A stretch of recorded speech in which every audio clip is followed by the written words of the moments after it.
That's the Happytime Murders. Okay, so the Happytime Murders, it's one of those films that my one hope coming into this was that it was going to naturally it was going to be subversive. It's an R-rated puppet movie from Brian Henson, who they just they flash in the trailer saying the director of Muppet Christmas Carol and all the wholesome Muppet movies, and now here's this filthy R-rated puppet show. This film had actually been in development for many, many, many years. That had been stuck in development hell. There had been tons of like concept art and talk about bringing it to the big screen, but never came to fruition until now. When Brian Henson decided to, I guess he finally got enough backers and decided to make the Happy Time Murders happen on the big screen. And the thing about the Happy Time Murders is the one thing that I was hoping that the film wouldn't do is that it wouldn't just be a subversion. It wasn't. It wouldn't. That I didn't want the film to just be, oh look at this. There's puppets in society, and they make all these puppet gags and puppet puns, and they curse and they have sex. Oh, look how funny it is. I was hoping there was more to it than that, and unfortunately, there really isn't here. There really isn't much to this. I mean, it's. I was thinking back to how when the Muppet Show first started out, they had a pilot where they declared the an end to sex and violence, and it kind of was for the Muppets because like the Muppets. Were kind of seen as wholesome, but they always had this kind of like wicked, witty edge to them. Just underneath the surface of all that kind of like wholesome comedy, there was some more biting commentary. I mean, not biting comedy. There was more biting humor inside there, and you could see it in stuff with like the Muppets and stuff like Sesame Street. Like they'd always get a little bit of a funny jab in there. In fact, if you see like any like the interviews with some of the Muppets, they get a little out there. Especially like, probably one of my favorite things ever to watch is when Cookie Monster was on with Martha Stewart, and it was just so quick and fast with the commentary there. It was great character, and unfortunately that's the problem with the Happy Time Murders is that there is no character here. It's just gags on top of gags without anything really behind it. So the story is that the blue puppet, who you might have seen in the trailers, is Phil. He used to be a police detective, but now he's a private investigator because he was kicked off the force for not killing a puppet. Because he thinks that there's a code that like puppets can't kill puppets for some reason. Even though the film goes out of its way to prove the point that yes, puppets do actually murder each other in this universe.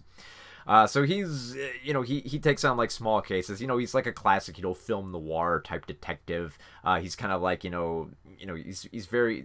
He's very kind of like depressed. He kind of lives in the past. He drinks a lot. He unfortunately he does drink a lot, but he doesn't do any of the like the hard puppet drugs. And yes, there are puppet drugs in this world, which is essentially pixie sticks that humans can't apparently process. So there you go. Get ready. There's tons of puppet related gags like that in here.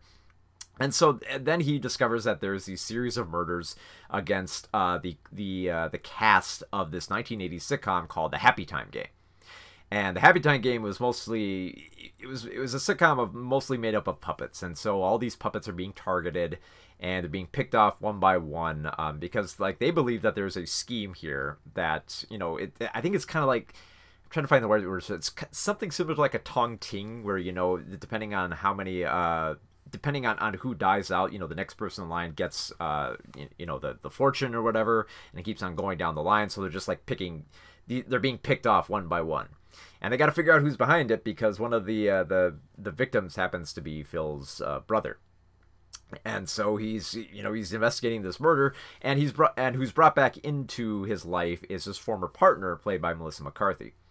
And essentially they have to like rekindle their relationship, and they have to get back together and learn to work together. They won't have a romance bloom. They won't get into like any freaky puppet sex like that. No, because that would actually be way too clever and way too out there raunchy for this type of comedy. The thing is though, like the story itself goes through like kind of like a typical noir setting, except for the fact that, and this bothered me more than anything in the film, was that there's no real atmosphere here.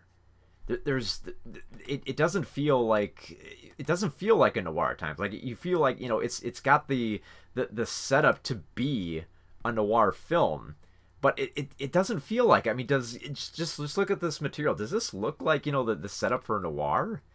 Everything's so brightly lit, and it takes place in the daytime. There's very few night scenes. And I mean, I guess it's more. It seems more focused more than anything, and it becomes pretty evident as the film goes along that its main appeal is just how raunchy we can get with these puppets. And you can get pretty raunchy, and I would be fine if the film wanted to go that route, but it never goes the full mile. Like, honestly, the raunchiest thing you'll see is a octopus. Yeah, and you kind of see in that scene there, it was before that murder happens, that octopus was actually sexually stimulating a cow, which is kind of a funny bit, but the thing is, I think they have too much faith in just these one little bits that they push them out way too far. Like that scene with the octopus and the cow, they think I swear, they thought it was so funny that they repeat this gag at least 3 times in the film, thinking, oh man, wasn't that messed up? It's like, yeah, it's messed up, but don't you have anything else? And like most of the raunchiness kind of falls to the wayside, and most of what you're just watching throughout the film is just puppets saying profanities and then talking about sex, and then maybe engaging in a little bit of sex. There's not quite as much sex as you would think, and it's not as raunchy as you think it. Honestly, the raunchiest and funniest stuff in the film, I'm not kidding, is in the trailer.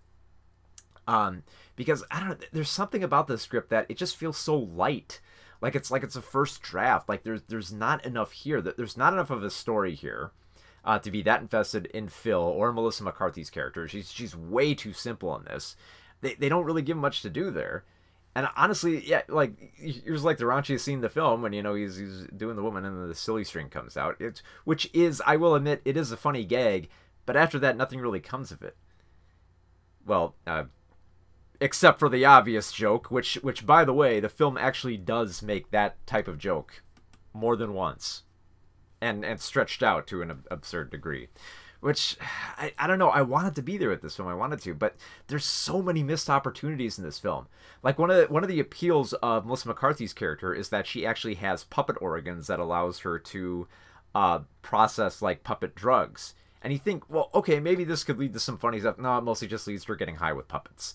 I mean, the whole idea of a 1980s sitcom with puppets, that could be fun for like callbacks and stuff like that. You could get some funny material out of that, but they rarely go back to that. Especially, and you have all these different characters involved as suspects and victims in the murders, that it'd be fun to follow them and try to figure them out more. But the thing is, we don't spend more than like a 1 or 2 scenes with them. Like I think I mentioned this in my review, but in that opening scene with the puppet asking, Melissa McCarthy, like, oh, for 50 cents I'll suck your dick. That character, in that scene, that's literally the one scene that character has in the film. That's it, because like I said, a lot of these characters are just joke vehicles. They're not meant to have real personalities. They're meant to say vulgar and ridiculous stuff, and that's about it.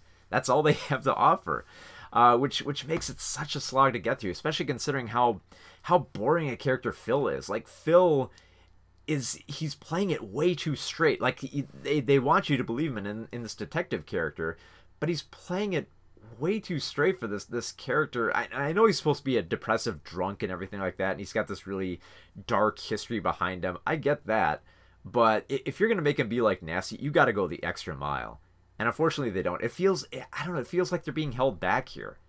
Like they got to do more, because it's a lot like Sausage Party. Sausage Party's main appeal was that, look, we're doing an R-rated CGI comedy. Look, when's the last time you saw a CGI film where the characters swore, or where there was offensive humor or racial humor and stuff like that? When was the last time you saw that? Well, the thing is, and this is where I kind of become a little bit jaded with this type of humor, and it's not because I'm above raunchy comedy. The thing is, I love raunchy comedy, but I have a little bit of like standards of raunchy comedy, in that if you're gonna go raunchy, you got to go the full raunch. You've got to go that extra mile, and especially if the Henson Company wants to go that far, like if they really want to go into like the disturbing and the disgusting of a raunchy puppet show, they got to realize they have competition. They have competition here, because the thing is, they're not the first to do this. There's been others, there's been other material that's done this before. Like, I don't know. How about, Peter Jackson 30 years ago did Meet the Feebles. Meet the Feebles was fairly low budget, but it was like a ridiculous, offensive take on the Muppet Show. It was lampooning everything about it, and it went that extra mile to be violent and gross out and sexual and weird and just and out there and trippy and bizarre in every aspect. There's a character that has AIDS. There's a character that has a non-flashback. There's a character that eats poop. There's so many of these over-the-top sexual situations. I mean, seriously, if you want to see a raunchy puppet show, like, that's the one you need to see, man. That's the one you need to see. I didn't want to play too much of that there, because I get the feeling it was going to get even grosser as it went on. But, let's see, I just want to make sure it doesn't go too nuts. No, I don't think it does. Because it does get pretty damn raunchy in there. So yeah, Peter Jackson did so well. And he did it on a lesser budget, too. As opposed to, as opposed to the Happytime Murders, which I think had a bit of a bigger budget. It's by the H brothers and a few other backers. So, I mean, this one goes the extra mile. Happytime Murders feels like it's not being out there enough to be R-rated. Meet the Feebles did it so well. Even within the Henson boundaries, they still found other fun stuff to do. Like, how many of y'all remember, this little show they used to do back in the day called Farscape? Farscape was amazing, and it had all these puppets from the Jim Henson studio. And this was like TVMA at the time. They had puppets that were getting freaky and sexual, and they made dirty jokes, and they spoke vulgarly. They were disgusting at times. They were raunchy at times. They were erotic at times. It was bizarre, and it was out there. And I think that's what's missing from Happytime Murders. I think it falls into the same trap of Sausage Party, which is that it's just subversion. For the sake of subversion. There's no real plot here. I couldn't really get invested in Phil or Melissa McCarthy's character. I couldn't get into it. And being that I'm pretty big into the Muppets and stuff like that. I really adore those Muppet movies, mainly because there's characters behind the puppets.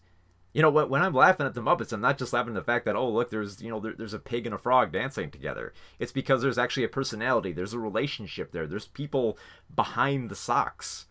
But unfortunately for the Happytime Murders, you're just meant to laugh at the socks, and you're just meant to laugh at, a puppet ejaculating silly string all over a room. And that's about all the film has to offer. So, and for a lot of people, that'll be enough. Because when I was at the screening, there were tons of people laughing at this. They were adoring this. So I guess if you go in on just that level, if you just like the vulgar comedy and stuff like that, which I do like vulgar comedy, I do like it when it goes raunchy. But if you want to go that route, if you want to sell it on just the raunch, on just the gross out stuff, on just the 4-letter words, you got to be a little bit more clever. You got to be a little bit more colorful. You got to realize there's competition out there. There's a lot of competition. Like I mentioned Meet the Feebles, and I mentioned Farscape. But there's one other thing I forgot to mention here, which is Greg the Bunny. Because I was thinking about, the other thing that the Happytime Murders did was they tried to build up this environment where humans exist around puppets. And it's kind of an interesting world building there. But the thing is, they already did this much better in Greg the Bunny. Greg the Bunny, it fully defined, how you integrate, puppets with humans and how they clashed. Like, this is from the IFC series, but there was a TV series they did on Fox about 20 years ago.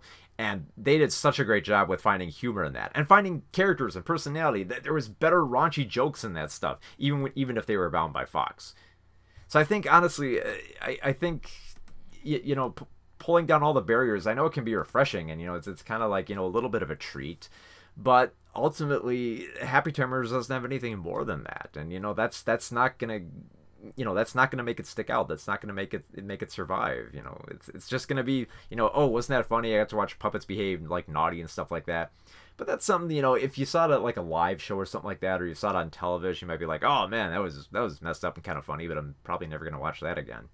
And unfortunately, that's true with Happytime Murders. Like, honestly, I was getting so tired of how, like, not quite there all the humor was, that I ultimately didn't care about it after a while. So unfortunately, for the Happy Time murders, just because, I don't know, maybe because I built it up so high, I gotta go with 1.5 out of 5 stars, just because I know that the Henson Company can do better stuff than this. I know they can provide characters and do more than just raunch. The raunch is fine. I didn't mind the scene where the octopus jerked off the cow, and when the Phil like ejaculated silly string all over the room. I don't mind all that stuff. Yeah, it's gross, but I dig the gross stuff. The problem is, it needs more of that. It needs more cleverness. And if you're going to use 4-letter words, use them more colorfully. Put a whole bunch of more funny words in with that. Do something more with it. Honestly, the funniest thing they come up with after that is there's some like sexual raping technique they use in prison where they shove rice pilaf into them. I don't know. It goes off the rails at sometimes, but unfortunately not enough. So I wish, because I was honestly looking forward to the film, and maybe I got my hopes up too high, but Happy Time Murders, it's not quite happy enough. So if you really want a raunchy puppet show, I'd say go watch Meet the Feebles, go watch Greg the Bunny. I think you'll have a much better time watching these other series and shows that have been lampooning the Muppets for years, as opposed to the Happy Time Murders, which seems to kind of like miss the boat on, lampooning itself and trying to, be subversive. So